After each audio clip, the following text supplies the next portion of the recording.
सारण की धरती से राकेश सांडिल्य का आपको नमस्कार है।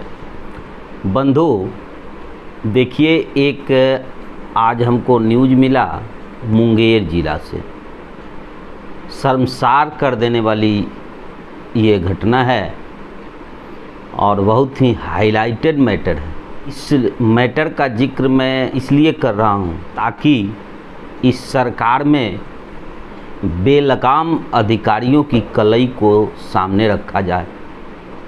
यही अधिकारी लोग निरीह शिक्षकों पर अंदर ही अंदर कितना अत्याचार करते हैं, इसका जीता जागता सबूत आज मेरे पास हाथ लगा है। और ये तो है, ये लोग ऐसा मूवमेंट करते हैं, मीडिया को उस्काते हैं, स्कूले बउआने के लिए, पब्लिक के नज़र में शिक्षकों के सम्मान को धूमिल करते हैं ये लोग, जिसका कल कैमूर के एक घटना से मैंने जिक्र किया और आज एक मुंगेर की घटना मिली है। इसमें देखिए, एक शिक्षक मध्य विद्यालय इंद्ररूप के प्रिय प्रकाश जी थे, जो सेवा काल में ही 2022 में उनकी मृत्यु हो गई। अब उनके नौकरी पर अनुकंपा का अधिकार बनता है। 2 बरस के बाद आश्रितों को अनुकंपा के आधार पर नियुक्ति पत्र सौंपा गया। इसके आधार पर और भी लोग थे उसमें, यही नहीं थी। अनुकंपा के आधार पर नियुक्ति पाने से इंद्ररूख निवासी, गांव का नाम है इंद्ररूख, दिवंगत शिक्षक प्रिय प्रकाश की पत्नी रश्मि प्रिया उनका नाम है, सरकारी निर्देश की गलत व्याख्या के कारण अनुकंपा से वंचित रह गई। देखिए, इसमें व्याख्या क्या हुआ है, तो इसमें वहाँ के जिला शिक्षा पदाधिकारी DEO डिस्ट्रिक्ट एजुकेशन ऑफिसर की कलई है। उन्होंने जिला शिक्षा पदाधिकारी के अनुकंपा का लाभ लेने के लिए आवेदन किया। इन्होंने इसके आधार पर NIC के पोर्टल पर 22 जुलाई को औपबंधिक मेगा सूची की प्रकाशन की गई थी। इसमें उनका नाम 88वें नंबर पर अंकित है। 8 अगस्त को अंतिम मेगा सूची प्रकाशित की गई। इसमें 71वें नंबर पर उनका नाम अंकित है। 11 अगस्त को उनकी काउंसलिंग हुई। इस बीच 21 अगस्त के माध्यमिक शिक्षा निदेशक के पत्र के आलोक में आयु सीमा शांत करने के लिए 13 लोगों की सूची तैयार की गई। एज रिलैक्सेशन से संबंधित पत्र था डायरेक्टर साहब का, माध्यमिक शिक्षा निदेशक का, और उस पर 13 लोगों की सूची तैयार की गई, जिसमें उनका नाम 9वें स्थान पर अंकित किया गया। इसमें सरकारी निर्देश की गलत व्याख्या की गई। आयु छांत की श्रेणी में इनको डाल दिया गया, जबकि ये महिला आयु छांत एज रिलैक्सेशन के दायरा में आती ही नहीं थी। चूँकि सबको जानकारी है कि सामान्य कोटि में आयु सीमा 40 वर्ष है महिला का, और इस महिला का, रश्मि प्रिया का, अभी एज 38 वर्ष ही था। तो इसमें आयु छांत करने की बात कहाँ से आती है? देखिए कैसे लपेटे हैं ये, और इस लपेटा में उनको डाल करके नियम का गलत व्याख्या कर करके इनको अनुकंपा से वंचित कर दिया गया। निश्चित ही कारण ये नहीं होगा, कारण कोई दूसरा होगा, होना भी चाहिए। आखिर ये पदाधिकारी लोग मुफ्त सेवा करते हैं, सरकारी सेवा करते हैं, पेमेंट बहुत कम मिलता है इनको। निश्चित ही मैं दावे के साथ नहीं कह सकता हूँ, लेकिन ज़रूर ही लेन देन का मैटर होगा। और कितना ही DO साहब पर अन्याय किया गया। बेचारे का बाल बच्चा कैसे जिएगा, घर परिवार कैसे चलेगा उनका।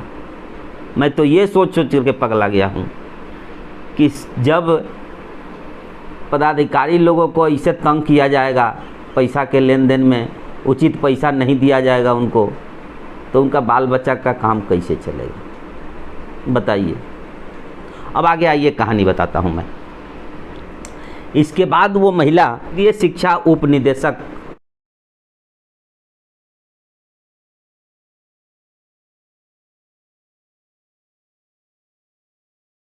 मुंगेर के पास उन्होंने आवेदन दिया। बिहार सेवा संहिता के नियम 54 की गलत व्याख्या कर अनुकंपा के आधार पर नियुक्ति से वंचित करने के संबंध में उन्होंने आवेदन दिया।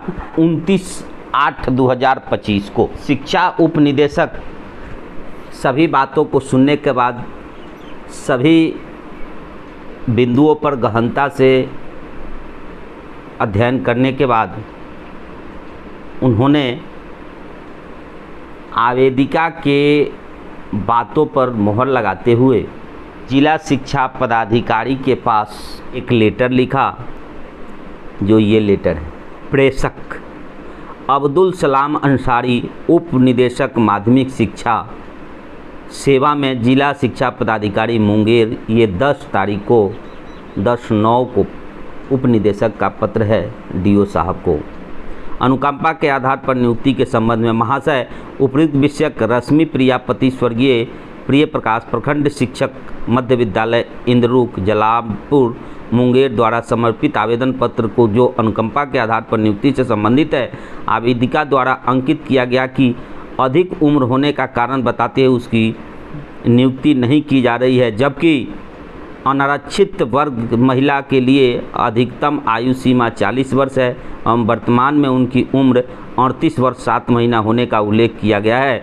ध्यातव्य हो कि सामान्य प्रशासन विभाग के संकल्प संख्या 294/7/1/16 के द्वारा अनारक्षित वर्ग महिला का अधिकतम आयु सीमा 40 वर्ष निर्धारित है। आपके द्वारा जानबूझकर अनुकंपा समिति में नियम विरुद्ध प्रस्ताव रखा गया है। दूरभाष पर आपकी बताए जाने के बाद भी मार्गदर्शन की मांग की गई है। यह कृत जिला शिक्षा पदाधिकारी के पदीय दायित्व के विपरीत है। अतः प्राप्त पत्र की छाया प्रति संकलन करते हुए कहना है कि पत्र के वर्णित विषय की जांच कर लें। उसकी उम्र 40 वर्ष से कम है तो उसकी नियुक्ति हेतु शीघ्र कार्रवाई करते हुए अपना स्पष्टीकरण दें। ये तो स्पष्टीकरण है जो उप निदेशक महोदय ने डीओ साहब से मांगा है, लेकिन थोड़ा सा इससे पहले पीछे चल रहे हैं, मुझे और कुछ कहानी पता है। जब वो महिला उप निदेशक महोदय के यहाँ गई, अपनी व्यथा सुनाई, तो वे डीओ को फ़ोन लगाए और सारी बातों की जानकारी लिए। वे बोले आपने गलत निर्णय लिया है। और पुनः वो महिला जब डीओ के पास गई तो चूँकि मैं वहाँ नहीं था, लेकिन मौखिक सूचना के आधार पर मैं बोल रहा हूँ, वे डीओ साहब क्या क्या बोले उस महिला को, जिसका मैं व्याख्या कर रहा हूँ। वे बोले, चूँकि अभी आपको क्लियर हो गया होगा कि महिला सामान्य वर्ग से आती है, उन्होंने बोला मैं कुर्सी पर आप लोगों को तंग करने के लिए ही बैठा हूँ। ये देखिए मनोबल, और ये मन बढ़ुआ वाली बात। सीधे बोलते हैं कि मैं आप लोगों को तंग करने के लिए ही कुर्सी पर बैठा हूँ। ये घमंड देख लीजिए। और भी बातें कुछ बोले हैं। बोले कि मेरे पास नियमावली की बात मत करो, मैं नियमावली में पीएचडी हूँ। बाप रे बाप, मेरे आगे सब नियमावली फेल है, जाओ जहाँ जाना है जा सकती हो। अब बताइए कि क्या ये डीओ साहब के ऊपर कोई पदाधिकारी नहीं है? डीओ के ऊपर न आरडीडी हैं, न डायरेक्टर हैं, न एसीएस हैं, न शिक्षा मंत्री हैं, न मुख्यमंत्री हैं। कितना घमंड है इनको। और जब एक केस में ये हाल है इनका, तो ये क्या क्या गुल खिलाते होंगे आप लोग सोच सकते हैं। और तब ये महिला पुनः आरडीडी से जाकर के मिली, तब उन्होंने ये पत्र स्पष्टीकरण की मांग किया उन्होंने, अब्दुल कईम साहब ने, कि अपना स्पष्टीकरण दें। बताइए, और ये बेलगाम अधिकारियों के सरकार में मैं सीधे सीधे वर्तमान एसीएस महोदय, शिक्षा मंत्री, मुख्यमंत्री महोदय से ये सवाल करना चाहता हूँ, जनता कैसे जिंदा रहे और जनता उग्र होकर के गलत कदम क्यों न उठाए जब इतना तंग किया जाएगा आपके बेलगाम अधिकारियों के द्वारा, और ख़ासकर शिक्षा विभाग में। मेरा उद्देश्य ये कतई नहीं था इस मैटर को उछालना, क्योंकि शिक्षा विभाग में शिक्षकों के लिए इतनी गंदी गंदी सोच समाज की भी हो गई है, और इन अधिकारियों के करतूत के चलते शिक्षकों को बदनाम किया जाता है। इसलिए मैं शिक्षकों के पक्ष से बोलना शुरू किया तो ये मुझे मैटर मिला, समझा कि इस मैटर को पब्लिक के बीच में भी लाऊं। क्या मुख्यमंत्री महोदय, शिक्षा मंत्री महोदय, क्या हो रहा है ये सुशासन की सरकार में? आप तो मंच से ये घोषणा करते हैं कि अब तक शिक्षा के क्षेत्र में सबसे ज़्यादा विकास हुआ है, सबसे ज़्यादा ध्यान दिया गया है। एक बार भी आप सही बात नहीं बताते हैं कि सबसे ज़्यादा लूट इसी विभाग में मचाया गया है, और सबसे ज़्यादा करप्शन शिक्षा विभाग में ही हो गया है आपके सुशासन के सरकार में। हालांकि मैं सभी अधिकारियों को इसके लिए जिम्मेवार नहीं मानता हूं। यहीं इसी केस में देख लीजिए, आरडीडी का रवैया कितना अच्छा है उनका, कि उनके पास जब महिला रश्मि प्रकाश अपनी व्यथा लेकर के गईं, उन्होंने सुना, उनका दिल पसीज गया, और देन एंड देयर उन्होंने फ़ोन लगा दिया उस डीओ के पास, और फ़ोन पर उन्होंने बोला।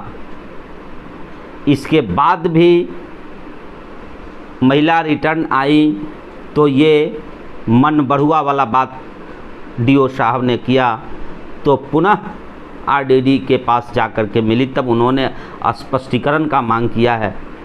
एक वो अधिकारी हैं और एक ये अधिकारी है कि एकदम बेलगाम अधिकारी है। ऐसा लोग जी, ऐसा मन बढ़ुआ बात कैसे बोलता है? अब तो हमारा घर दूर है, वहाँ के लोग बताएंगे कि ये कैसा अधिकारी है कि सरकार के ऊपर है। ऐसे सीधे बोलते हैं कि हमारे आगे कुछ नहीं चलेगा, किसी का नहीं चलेगा। ये सब नियम कानून यही लिखते हैं का जी? अब आप लोग सोचिए कि क्या ऐसे ऐसे अधिकारी होंगे तो लूट तो मचेबे करेंगे और पब्लिक के नाक में दम कर देंगे। तो मैं सीधे सीधे इसके लिए सरकार को दोषी मानता हूँ कि सरकार के जानकारी में ये सब हो रहा है। ऐसा मैं कैसे कह दूँ कि नहीं, सरकार में जो बैठे हुए हैं उनको इस सब चीज़ की जानकारी नहीं है। अगर सरकार की नीयत सही होती तो ये अधिकारी इतने बेलगाम नहीं होते। सरकार सब चीज़ जानते हुए ये करा रही है। इससे ये सिद्ध हो रहा है कि सारी चीज़ें सरकार के नज़र में हो रही। आप बताइए कि इसमें सरकार चाहे जितना भी अपना पल्ला झाड़ ले, क्या इसमें सरकार दोषी नहीं है? अगर इतना ये आरडीडी साहब के स्पष्टीकरण के बाद भी ये आदमी नहीं सुन रहा है, ये अधिकारी नहीं सुन रहा है, और सरकार इस अधिकारी पर एक्शन नहीं लेती है, तो इसका मतलब ये है, यही मतलब होगा कि सरकार के स्तर तक भी ये अधिकारी चढ़ावा पहुंचाता होगा। इसमें कोई दो राय नहीं है। और शर्म आती है ऐसे ऐसे अधिकारियों को अधिकारी शब्द प्रयोग करने में, कि हमारा देश और हमारे अधिकारियों का कर्तव्य कहाँ चला गया। और यही लोग समारोह में इतनी बड़ी बड़ी टींगे हाँकेंगे, यही सब अधिकारी, कि सुनने वाला का भी कान पक जाता है। बस आज के लिए इतना ही। बहुत आहत हैं हम इस घटना से। फिर कभी दूसरे एपिसोड में मिलेंगे, तब तक के लिए नमस्कार।